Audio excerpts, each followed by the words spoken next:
భారతి ఏంటక్కడ?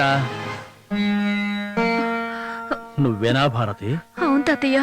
ఎవరు ఏడ్చేది? అన్నయ్య కంట్లో తుమ్ము పడిందని మందేస్తే ఆ మంటకి తట్టుకోలేక ఏడుస్తున్నాడు.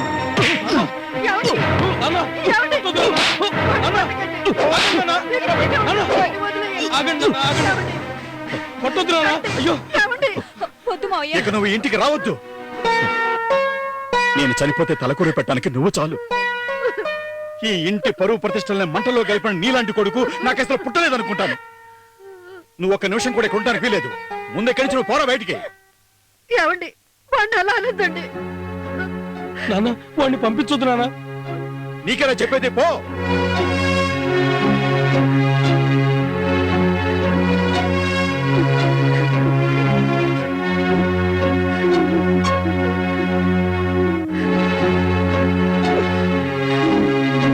బాబు దేవా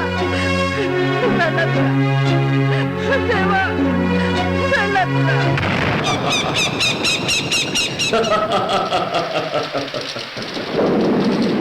దేవా చాలా మంచివాడు.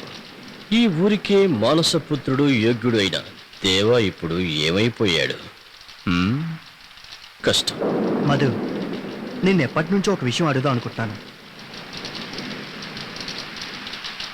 నీకు దేవం మీద అంత కక్ష కలగడానికి కారణం ఏంట్రా? వాడొక్కడే శత్రువు కాదు, ఆ కుటుంబంలోని అందరూ. కారణం ఏంటో అడిగే ముందు నువ్వు నా గతం ఏంటో తెలుసుకోవాలి. మా నాన్న శివరాం గారు చాలా కష్టపడి ఈ ఊరొచ్చారు. అది నీకు తెలియదు. 35 సంవత్సరాల క్రితం మా నాన్నగారు ఈ ఊరి ఆచార్యుల దగ్గరికి వాద్య సహకారం అందించడానికి వచ్చారు. నాట్యం నేర్చుకోవటానికి వచ్చిన దేవా కుటుంబంలోని ఓ అమ్మాయితో మా నాన్నగారు అప్పుడు ప్రేమలో పడిపోయారు. ఆ సంగతి ఊరి వాళ్ళ ద్వారా దేవా కుటుంబానికి తెలిసిపోయింది. ఎవరికీ చెప్పకుండా ఆయన అమ్మాయిని తీసుకుని ఊరుదిలి పారిపోయారు. వాళ్ళు ఎక్కడెక్కడికో తిరిగి పూట గడవటానికి కూడా గతి లేక ఆనాడు వాళ్ళు నిజంగా చాలా కష్టపడ్డారు. ఆ సమయంలో ఓ ప్రభుత్వ ఆసుపత్రి వరండాలో దీనావస్థలో నేను మా నాన్న ఎలా ఉంటాడో కూడా నాకు తెలియదు. పాల డబ్బాకి డబ్బు లేకపోతే మా నాన్న అమ్మ తాళి అమ్ముదామని వెళ్ళి తిరిగి రాలేదు. అలాంటప్పుడు ఏం చేయాలో దిక్కుతోచుక మా అమ్మ నా 8 ఏళ్ల వయసులో నన్ను తీసుకుని దేవా వాళ్ళ ఇంటికి వచ్చింది. కానీ మమ్మల్ని లోపలికి రానివ్వలేదు ఆ పెద్ద ఆయన. ఆ తర్వాత మేము పెద్ద మామయ్య దగ్గరికి వెళ్ళాం. ఆయనకి ఇష్టం లేకపోయినా మమ్మల్ని ఆదుకున్నాడు.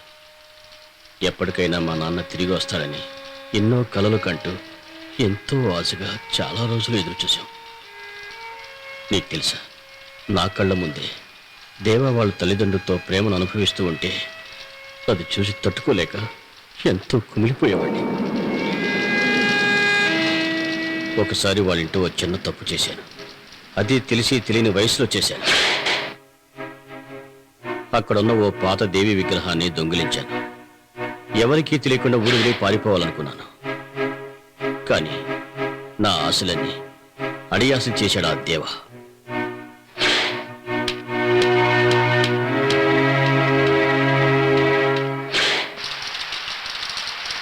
ఆ రోజు చాలా దిగులతో బయటకు వచ్చాను.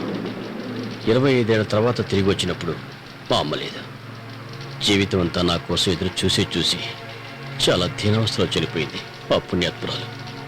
ఆ తర్వాత నన్ను కొడుకులా మా పెద్ద మామయ్య కుంచెచ్చుకున్నాడు.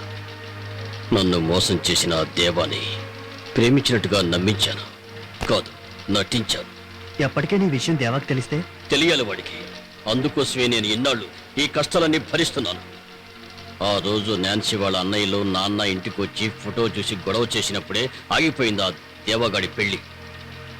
ఆచారాలు పరువు ప్రతిష్టలు పక్కన పెట్టి కొడుకు పెళ్లికి ఒప్పుకున్న నారాయణ ఆ తర్వాత వాడిని బయటికి గంటేశాడు.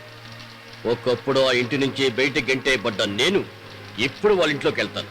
వాళ్ళకి రక్షకుడుగా ఉండి ఆ కుటుంబంలోని ఒక్కొక్కరిని సర్వనాశనం చేసి నేను అనుకున్నది సాధిస్తాను శ్యామ్.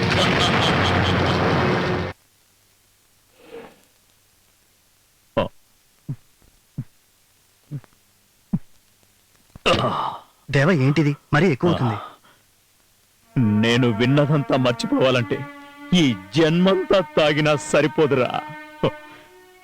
నన్ను మా ఇంట్లో నుంచి నెట్టేశారా. నేను మా ఇంట్లో లేను. దేవన్న నేను చెప్తున్నాను. వదలరా. అందరూ చూస్తున్నారు దేవా. విన్నయ్యరా. అందరూ వినాలి. దేవా, నీ మీద నాకేనాడు తప్పుడు అభిప్రాయం కలగలేదు. చెప్పు, ఎవరా అమ్మాయి? ఆ అమ్మాయికి నీకు సంబంధం ఏమిటి? నేనది చెప్పలేను.